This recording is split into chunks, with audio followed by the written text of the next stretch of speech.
midnight knock. Get set. Have you ever stepped out of your home late at night? Do you hear any strange sounds at night? Read this poem about a boy who hears a knock at his door at midnight. Someone came knocking at my wee small door. Someone came knocking, I'm sure, sure, sure. I listened, I opened, I looked to left and right. But not there was a stirring in the still dark night. Only the busy beetle. Tap tapping in the wall. Only from the forest the screech owl's call. Only the cricket whistling while the dewdrops fall. So I know not who came knocking at all, at all, at all. Word meanings. Wee, very tiny. Note, nothing. Stirring. Here, a slight movement. Beetle, a small insect. Screech owl, an owl that makes a sound like a whistle. Cricket, insect that makes a chirping sound.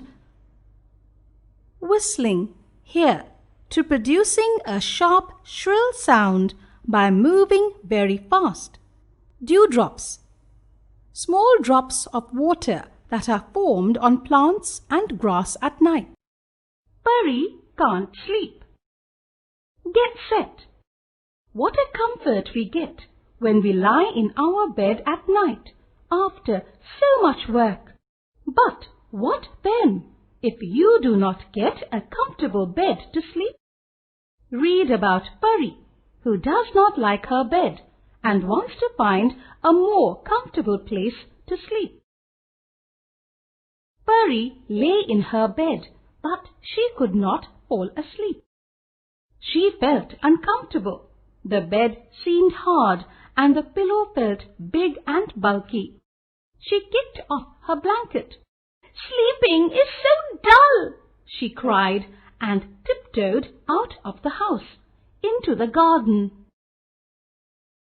What fun it was not to be sleeping! She skipped down the garden path. Moti barked from his kennel. Who's there? "It's me," said Purry. "I cannot sleep in my awful bed." Come, share my large kennel, said Moti. Purry crawled into the kennel. She tried to curl up on the hay with Moti. At first it seemed nice, but soon she felt cold, so she crawled out and ran towards the chicken coop. "Why are you here?" asked Speckled Hen. "I could not sleep in my awful bed. I tried the kennel, but it was too cold," said Purry. "I feel nice and warm. Come, sleep beside me," offered Speckled Hen. Purry climbed onto the perch beside Speckled Hen. The coop was nice and warm, but the moment Purry closed her eyes, she fell off the perch. She rushed out of the coop and sat on the porch steps. A bat flew past her. "Wow! What are you doing?" he asked. "I am looking for a nice place to sleep. I will not sleep in my awful bed," said Purry. "The kennel was too cold and I fell off the perch in the coop." "Then follow me to the attic," said the bat. "I sleep there by day and fly at night. Ha ha!" Purry climbed up to the attic. "Where is your bed?" Purry asked the bat. "I don't need a bed. I just hang upside down on my favorite nail," explained the bat, and he showed Purry how he liked to sleep.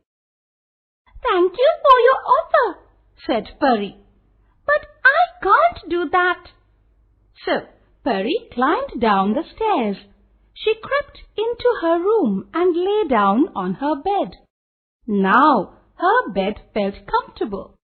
"My bed is the best," she said, "and my pillow is so soft." She picked the blanket off the ground, lay down, yawned, and fell fast asleep. Word meanings: bulky, taking up much space, large, tiptoed, walked quietly with heels raised, crawled, moved forward by dragging body close to the ground. Coop, a cage to keep poultry birds. Attic, the uppermost room of a house, often used for storing things. Crept, here, moved slowly and carefully using hands and feet. The real winner.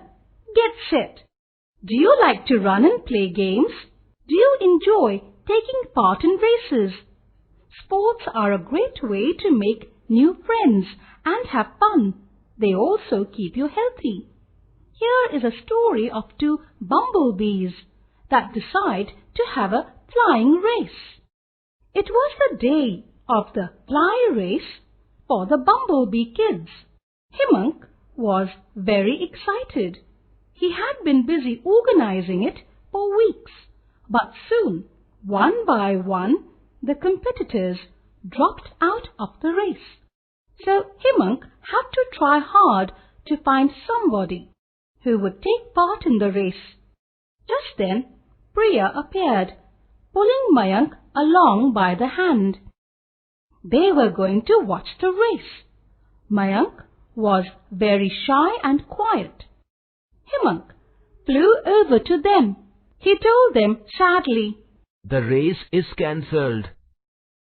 There is nobody to take part." "Why don't you race?" asked Priya. "What a great idea! Ha!" He smiled. "But who will I race with?" Priya pushed Mayank forward. "How about him?" she asked. "Mayank?" laughed Himunk. "He is so shy."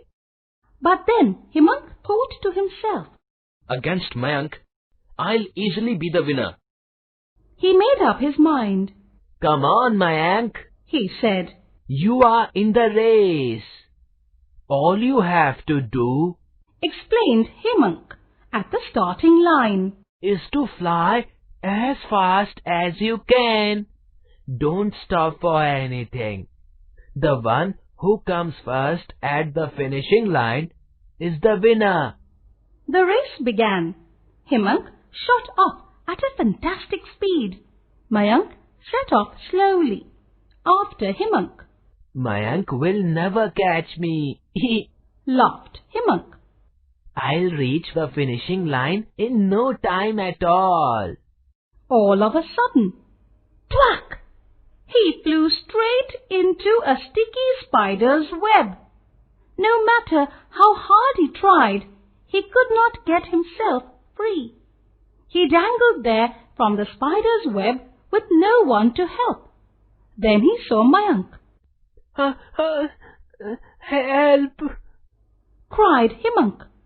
Mayank, come and free me from this web." Mayank said, "But if I stop to help you, I won't win the race." When Mayank saw how upset Himunk was, he knew he must stop and help him, even if it meant he would surely lose the race. Soon he set Himunk free. "Now you can hurry off and win the race," said Mayank. The crowd waited excitedly to see the winner of the big race. Soon they saw Himunk and Mayank fly across the finishing line hand in hand. "It's a draw! It's a draw!" They shouted. "No, it isn't. Cried Himunk. Mayank is the real winner today. He showed me that it's better to win a friend than to win a race." Word meanings: organizing, making arrangements for something to take place. Competitors, people who are taking part in a competition, made up his mind, decided what to do, shot off, moved or sped past something or someone quickly. Fantastic! Here, great! Akbar's challenge. Get set. Do your parents sometimes get angry at you even if it is not your fault? How do you win over their anger? By anger or by wisdom? Let us read a story about Birbal, who wins over Emperor Akbar's anger by wisdom. Once, Emperor Akbar was not in a very good mood. Birbal, his wisest minister, tried to cheer him up. However, the emperor became very angry and banished Birbal from the palace. Soon afterwards, Akbar realized his mistake. He missed his favorite minister. He sent out messengers to find Birbal and bring him back to the palace. But Birbal could not be found anywhere. Emperor Akbar was sad. He needed an advisor and wanted someone to take Birbal's position. The new minister had to be as intelligent as Birbal was. So he called all the wise men of the city to his court and tested them. None was found suitable. One day a teacher and his 2 students came to the royal court. The teacher was dressed in shabby, tattered clothes, but his students declared he was more intelligent than Birbal. Akbar asked his ministers to test the teacher's wisdom.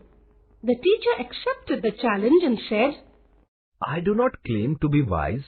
Even then, I am ready for the tests. The ministers started asking him questions, and he answered them sensibly. Who is the greatest king on earth? Emperor Akbar, of course. What is the most beautiful sound? A baby's laughter. What travels faster than the wind? Light. What is the sweetest thing on earth? Honey. Now it was Akbar's turn to question him. Who or what is the most dangerous enemy of the king? His bad temper. Akbar was happy with the teacher's answers and decided to make him a minister in his court. However, Akbar wanted to test him with one last question. Can you perform miracles? Akbar asked. Why not? Replied the teacher. Then, can you bring back my minister Birbal? Yes, of course. That is very easy. With these words, the teacher pulled off his beard and hair, and look who was standing there. It was Birbal himself. Emperor Akbar was surprised. He was very pleased to have Birbal back in the palace. Word meanings. Cheer, here, to give comfort and support. Banished, sent away from a place as a punishment. Advisor, someone who helps or guides. Suitable, right for a person or purpose. Shabby, in poor condition. Tattered, old and torn. Wisdom, quality of making sensible decisions. Temper, state of mind of a person when he or she is angry. Miracles, unexpected and welcome events that cannot be explained. In the jungle, get set. Have you ever been on a trip to a jungle? There are all sorts of wild animals living in jungles. Some eat plants and others eat flesh of other animals. Read this story about 4 children who visit their uncle who lives in a green jungle. 4 city children find the quiet beauty of the green jungle simply delightful. Here they meet many exciting animals and have some wonderful adventures. In the passage that follows, the 4 children, Deepak, Arjun, Riya and Minnie, have just reached their uncle's house. In the veranda stood a table piled up high with chocolate cake, buns, rasagullas, samosas, sandwiches, delicious-looking potato chaat and a jug of sweet juice. Wow! Said Deepak, sitting down quickly at the table and helping himself. If we get food like this right through the holidays, Minnie will get as round as a ball. What cheek! Said Minnie indignantly. You eat twice as much as I do, Deepak. Then nobody talked and they concentrated on gobbling up the goodies instead. Oh, Arjun groaned. I wish I hadn't eaten so much. I wanted to take a walk down to the river today, but I don't think I can move now. Just then, Uncle Sanket came in with Hunter at his heels. What's the matter with all of you lazy bones? He asked, looking at them. Why are you sitting around here? Come on, let's take a walk. Uncle, we've eaten so much that we can't move. Ria groaned. Uncle Sanket laughed. All right, then let's postpone the walk until tomorrow morning. In the meantime, I'll tell you a few rules that you have to follow strictly in the jungle. Number 1. You must never go for a walk into the jungle alone. Pool Singh, one of my gardeners, will go with you whenever you want him to. Minnie got worried. Don't look so worried, Minnie. There is no danger from wild animals. Said Uncle Sanket. If you came face to face with a tiger, he would most probably turn around and run away faster than you. He wouldn't attack unless he was a man-eater. And there hasn't been a man-eater in our jungle for years. Secondly, you are not to go alone because one jungle path looks very much like another, and you could get lost. You can go for walks alone. Only if you go along the river or the roads, but not in the jungle. Uncle smiled at them and gave Hunter's head a pat. One more thing, He said, you must be very careful not to let Hunter out of the house after sunset. Why, Uncle? Deepak asked. I'm sure Hunter would enjoy a hunt at night. Hunter wouldn't enjoy it at all if he were attacked by a leopard. The leopard doesn't often attack humans, but it lurks around near the houses at night waiting to grab a chicken or a dog. I didn't know that there would be animals roaming so close, said Minnie, hugging Hunter and looking over her shoulder as if a leopard were peering at her through the veranda rails. Uncle laughed. You must not start worrying again. He said, The animals in the jungle very rarely attack people. They are scared of us, you know. The only animal you have to be really careful of is the elephant. Elephants! Elephants? There was a surprised chorus from all the listeners. Elephants? Elephants? Elephants! Elephants! Elephants are a big unpredictable. Sometimes they may ignore you completely, and at other times they charge without reason. The ones with babies are especially touchy. Do the animals come really close to the house, Uncle? Ria asked. Yes, they do. Uncle said, Long ago, there was no electricity in the house. One hot summer night, I was sleeping in the open. In the morning, I saw a leopard's paw marks all around my bed. It must have come in the night, walked around and sniffed at me, then decided that I looked quite harmless. So, you see, the animals won't hurt you unless they think you are going to hurt them. word meanings. Cheek, to speak impolitely, indignantly, show anger because you think something is unfair. Gobbling, eat noisily in a hurry.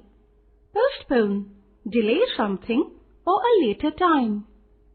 Grab, snatch suddenly and roughly. Veranda, an entrance covered by a roof outside the front door of a house. Unpredictable, uncertain, doubtful. The tease. Get set. Do you enjoy a windy day? Can you think of some ways in which the wind helps us? Let's read a poem about a child who is annoyed with the wind. You're a nuisance, I declare. You tease me so it isn't fair. You pounce on me from everywhere and seize my hat and clutch my hair and tie my clothes in knots and tear the leaves and blossoms from the pear.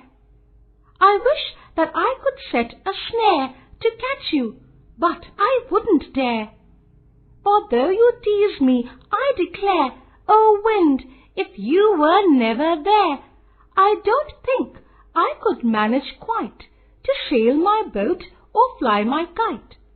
Word meanings. Nuisance, a person or thing that is annoying. Tease, make fun of someone in a playful way. Pounce, to jump upon someone, to attack or catch. Blossom, a flower growing on a tree or bush. Snare, a trap, to catch a bird or animal. Books are fun. Get set. Do you enjoy reading? Do you read storybooks other than your textbooks? Which was the last book that you read? What did you like about it? Read the following lesson about books. When I say books, I mean storybooks and not textbooks. We read textbooks in school or to pass an exam. But we read storybooks for very different reasons. The best thing about storybooks is that They take you on flights of fancy. to places where you may never be able to go in real life. The magic of the story will simply transport you to another world. But, of course, you must imagine the scenes described in the book. A book will not be interesting unless you have a powerful imagination. Books can really lift your spirits and make you happy. Suppose you've had a bad day at school. Maybe you didn't do well in an exam, or maybe you had a quarrel with your best friend. All you have to do is to pick up something good to read, and your bad mood will melt away almost immediately. You might think stories are not real, but that is not quite true. While reading a story or a novel, you will often find characters like yourself in the book. When that happens, the problems described in the book become very real. The answers too become real. Then, the way in which the book deals with these problems can make you look at your own troubles differently. Books allow you to become someone else for a little while. So, you can become an astronaut, a wildlife keeper, a detective, or a traveler of some other era. Through the book, you can live your wildest fantasies. Don't forget, all the time that you are reading a book, you are following the characters around. You can read their thoughts, hear what they say, and see what they are doing, but you remain invisible to them. Books are fun. They are the best break that you can get when you need a rest. So, take a trip to the library and discover the world of books. Happy reading! Word meanings. Flights of fancy. An unrealistic idea that you may have imagined. Lift your spirits. Make you feel good. Quarrel, a fight or argument. Melt away. Disappear or go away slowly. Immediately. At once. Fantasies. Something impossible or unlikely that you imagine. Amarita Devi. Get set. Do you know how important it is to protect plants and animals? Many communities in India worship trees. Trees are more important to them than their lives. Let's read about Amarita Devi, who sacrificed her life for the protection of trees. Long ago, in around 1730 AD, in a village, Khejarli, in Jodhpur district of Rajasthan, lived the Bishnois. The name of this town is derived from khejri trees, which were in abundance in the city during those days. One day, Amarita Devi, a brave old Bishnoi woman, was at home with her daughters. Suddenly, she came to know that many people had entered their otherwise sleepy village. The party of men carried axes with them. It was a party of Maharaja Abhay Singh, the ruler of Marwar state, who wanted to fell green khejri trees to burn lime for the construction of his new palace. Amarita Devi protested against the king's men and told them that the forest was under the care of the Bishnois. Protecting trees and wildlife was part of their faith. Cutting of trees was prohibited in their religion. The evil party told her that if she wanted the trees to be spared, she should give them money as bribe. She refused to bribe them, considering it as an insult to her religious faith. She said that she would rather give away her life to save the green trees. At that time, she uttered these words, Sar sante rukh rahe to bhi sasto jaan. It meant, if a tree is saved, even at the cost of one's head, it's worth it. Saying these words, she hugged the tree the men were going towards. The men tried to get her moved, but she wouldn't. The axes, which were brought to cut the trees, severed her head from her trunk. But before they could harm the tree, her 3 young daughters, Asu, Ratni and Bhag, hugged the tree. Unfortunately, they too met with the same fate. The news spread like wildfire. Bishnois gathered and sent summons to 83 Bishnoi villages. Since the felling of green trees was continued, it was decided by the Bishnois that for every green tree to be cut, one Bishnoi volunteer would sacrifice their life. In this way, around 360 people, including old persons, young men, women and even children, were sacrificing themselves to protect the trees. It completely shook the tree felling party, and they left for Jodhpur with their mission unfulfilled and told the Maharaja about what had happened. As soon as the Maharaja learnt it, he ordered to stop felling of trees. He also made a rule in favour of protecting the forest. No one could cut down trees or kill the wildlife there. It is because of this that, to this day, the forest remains green and filled with wildlife. In honour of brave Amarita Devi, the governments of Rajasthan and Madhya Pradesh Department of Forest have started the prestigious state-level Amarita Devi Vishnoi Smriti Award for excellent contribution to the protection and conservation of wild animals. The award consists of 25,000 rupees in cash and a prashasti. Word meanings: district, an area of a town or village with particular features. Derived, taken from, abundance, in very large numbers. Construction, the process of making something. Protested, strongly showed that one didn't agree to something. Prohibited, not allowed. Bribe, money given illegally to someone to ask them to do something you want. Summons, an official order to appear somewhere for legal discussion. Volunteer, someone who does a job willingly without being paid. Bunty Bunny's trick. Get set. Do you think it is right for a strong person to rule a weak person? Let's read a story about the clever Bunty Bunny who tricks 2 animals much stronger than him to save the other animals. One day little Bunty Bunny was running along, lippity-lippity, when he saw the whale and the elephant talking together. He crouched behind a bush and listened to what they were talking about. "You are the biggest thing on the land, Sir Elephant, said the whale. and I am the biggest thing in the sea. If we join together, we can rule over all the animals in the world. We can make them do anything we like." Little Bunty Bunny snickered to himself. "They won't rule me." He said. He ran away and got a very long, strong rope and his big drum and hid it in the bushes. Then he went to the whale.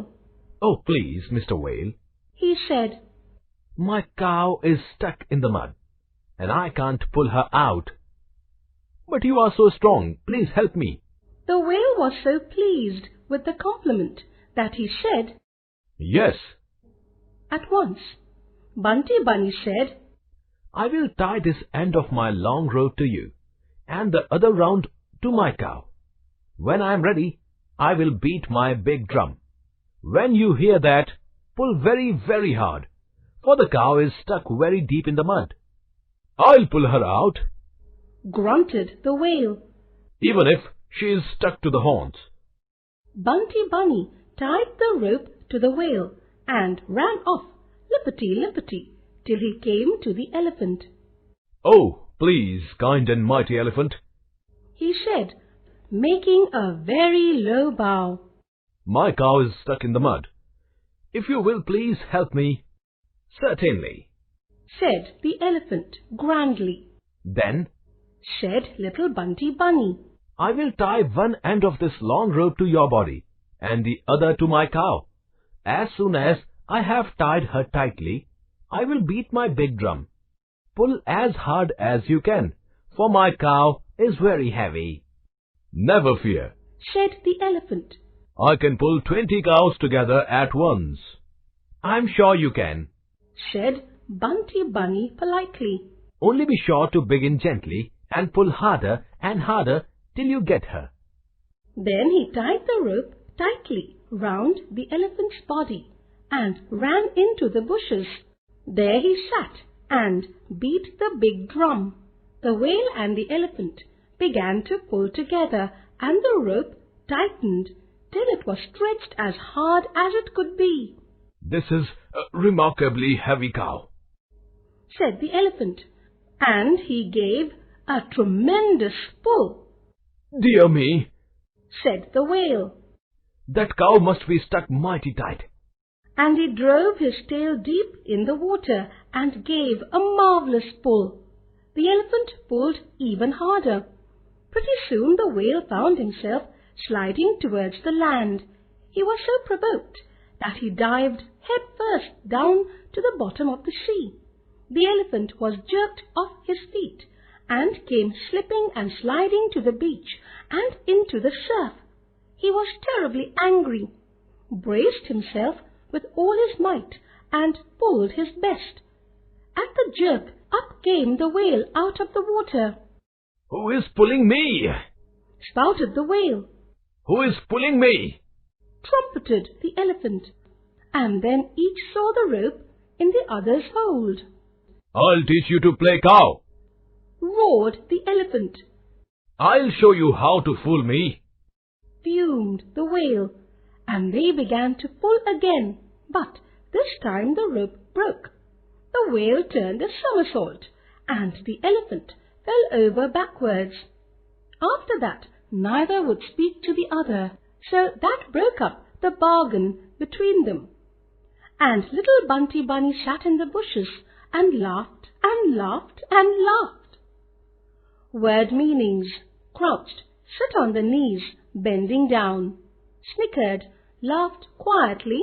Compliment, a statement made in praise of someone. Certainly, surely, truly, tremendous, very great in amount or intensity. Marvelous, causing great wonder. Provoked, to be filled with a sudden reaction or feeling due to something. Jerked, moved quickly or sharply. Fumed, felt angry. Somersault, aerobatic movement of going head over heels. My clock in the morning. Get set. Regular exercise keeps us fit and healthy. Different people do different types of exercises. Let's read about a boy whose alarm clock wakes him up for exercise every morning. The little clock is friend with me. It talks as plain can be, and says each morning as it rises, "Now, don't forget your exercises. Both hands above your head, you know. Then lower them very slowly, so, oh, don't get tired and stop that way. I exercise like this all day." Right in its face then, I say, "Poof. I wouldn't boast of it like you, but I can swing my arms round too." And so the clock then looks at me, and I look back, and I and he, each single morning when we rise, just exercise and exercise. Word meanings. Talks as plain. Speaks using simple words. In its face, in front of it. Boast, speak with extreme pride. The silver bird. Get set. Do you like birds and animals? Do you have a pet of your own? Many people keep birds as pets. These birds have to stay in the cage lifelong without a single flight in the open sky. Do you think that it is fair to keep birds in a cage as pets? There was once a prince who had a silver bird in a silver cage. Every day, someone in the palace gave her food and water and groomed her fine silver feathers. And each day the bird sang for the prince. But as time passed, the prince began to feel sorry for the bird. It is not right, he thought, to hold a bird in a cage. And so he told his men to set her free. The men took the cage deep into the jungle, set it down, opened the door, and went away. The silver bird hopped out. She looked around her. She was hungry. After a while, she saw a monkey swinging from a tree. Hello, dear, said the monkey. Who are you? The bird tossed her head and said, I'm the silver bird. I can see you are new to the jungle, said the monkey. Do you want to see the best places to feed? What can a monkey teach me? Replied the bird. And you have such a funny face. Have you seen my beautiful beak? She added. Do as you like, said the monkey as he swung off into the trees. Some time later, the silver bird heard a hissing noise in the grass and saw a snake. Well, hello, hissed the snake. Who are you? I'm the silver bird, replied the bird. Come, let me show you the jungle, said the snake. No, said the bird. What can a snake teach me? And you have a hissing voice. Do you know I sing beautifully? Maybe, hissed the snake, and he slithered away. Just then, something moved on the tree in front of the bird. She looked up and saw a chameleon. He was the same color as the tree trunk. The bird was rude to the chameleon too, and so he left her and darted away. Suddenly, the silver bird saw a large eagle above the jungle. The monkey hid among the leaves of the tree. The snake slid into the deepest part of the ground. The chameleon stayed quite still. No one could see him. The silver bird now wanted to fly away fast. She flapped her wings, but they were weak. She had never used them in the prince's palace, and now she could not fly. Please, someone help me, she cried. At that moment, the silver bird felt something like a rope pulling her into some bushes. It was the snake. Then a long, hairy arm lifted her up a tree. It was the monkey. Don't move, Whispered the chameleon and pushed her into the center of a large white flower. The eagle flew straight past her. "How can I thank you all?" exclaimed the bird. "You saved my life," You can sing for us. replied the animals kindly. From then on, the monkey, the snake, and the chameleon looked after the silver bird, and she sang her beautiful song for them every day. Word meanings: groomed, brushed and cleaned, swinging, moving back and forth like a swing, tossed her head, moved her head to dismiss something, hissing, making a sound like that of the letter S, slithered, slid quickly on a surface, chameleon, a type of lizard that can change its colors to hide, flapped, moved up and down, whispered, spoke softly. A tale of two mice. Get set. The life in cities is quite different from that in villages. Have you ever visited a village? Do you like it? Let's read a story of a mouse who lives in the village and comes to the city for a holiday. Once a small brown mouse lived in a village. One winter he collected a lot of acorns. He wanted to share them with someone, he thought. My cousin from the city can come for dinner. I would love to enjoy these acorns with him. So the village mouse invited his cousin, the city mouse, to visit him. The city mouse soon arrived at the village to meet his cousin. At dinner he asked, Do you eat only acorns? The village mouse nodded humbly because he had nothing else to give to his cousin. The next morning, the city mouse woke up shivering. It was so cold last night. Your house is very cold. Come and visit me in the city. I have a nice cozy hole where we can sleep. We will have a good food too. Yummy cheese and tasty cakes. The city mouse told his cousin. The two mice set off on their journey to the city. It was late when they arrived at a big house where the city mouse had his cozy hole. The house was warm and beautiful. The owners of the house had a dinner party that day. There was a lot of tasty food left on the dining table. Come on, up here, said the city mouse, jumping up onto the table. Try some of this lovely cheese. You must taste this cake. It's delicious. And the two of them went about having a wonderful meal. Suddenly the door opened and two big dogs rushed in. They started growling and sniffing around. Then some people entered the room. The frightened mice quickly jumped down. The maid shouted, "Oh dear me, look at this table. What a mess these mice have made." She rushed around the room angrily with a broom in her hand. "Chinu, Kalu, get those mice," she shouted to the dogs. The frightened mice ran all around the room until they found a small hole in the sofa to hide. Hours later, when the dogs and the people finally left the room, the mice came out of hiding. The poor little village mouse was trembling with fear. Thank you for your kindness, dear cousin. I'm going back home to my acorns and cold house. My cold house is safer than your warm house.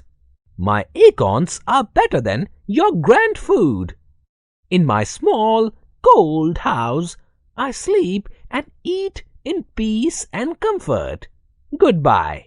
And saying so, the village mouse ran all the way home. Word meanings: acorns, small brown nuts of an oak tree, humbly, doing something modestly, without pride, shivering, shaking because of cold or fear, cozy, warm and comfortable, growling, a low harsh sound, made by animals like dogs, sniffing, smelling to find something, trembling, shaking because of fear or nervousness, grand, large or impressive. Bhima and the demon. Get set. Do your grandparents or parents tell you stories from religious books? Stories given in religious books tell us that good always wins over evil. Read a small story from the Mahabharata in which Bhima fights and kills a demon, Jatasura, who had cheated his brothers. The evil Kaurava prince, Duryodhana, had tried to kill his cousins, the Pandava princes, Yudhishthira, Arjuna, Bhima, Nakula and Sahadeva, but they had escaped. Now they were living in a forest. This forest was full of evil demons. One day a demon named Jatasura planned to kill Bhima. Jatasura disguised himself as a young man and went to Yudhishthira. Please allow me to stay with you and be your servant. He begged. My parents are dead and I have no one else. Yudhishthira agreed and asked Nakula and Sahadeva to look after him. Would you like to see the gardens or the stables? Where we keep the horses? Asked Nakula. But Jatasura was very cunning. Can I see your weapons, please? He asked. Not today, Replied Sahadeva. You will have to ask Bhima when he returns from hunting. Bhima came back happy. He had been chasing a herd of deer and had caught one, but he was not pleased to see this guest. He did not like him. However, very soon Jatasura became a favorite of the family, and slowly he learnt where all the weapons were kept. One day, a few weeks later, when Bhima went out hunting, Jatasura threw off the disguise and showed his real demon face. With one huge hand, the demon caught hold of Yudhishthira and the others. In his other hand, he grabbed all their special weapons. He began to drag them deep into the forest. What are you doing? Yudhishthira said angrily. We trusted you. Your brother, Bhima, has killed many demons in this forest. Now I will kill him and all of you too, said Jatasura. Just then Bhima returned. Stop, you wicked demon. He shouted. Let go of my brothers. Turn around and fight. Yes, I will fight with you and win, said Jatasura. For you have harmed many demons in this forest. Drop the weapons and fight with me with your bare hands if you can, challenged Bhima. Of course I can, shouted the demon. The demon and Bhima fought for many days. But in the end, Bhima struck Jatasura down with a terrible blow and killed him. The Pandavas picked up their special weapons and returned home safely. Word meanings: evil, morally wrong or bad, escaped, slipped away, disguised, changed the appearance so that people do not recognize. Stables, a place where horses are kept. Weapons, instruments used to attack. Favorite, a person or thing liked more than all others. Threw off, freed oneself of something. Grabbed, took with force. Trusted, regarded as truthful and dependable. Wicked, one who causes harm. Bear, here, without any weapons.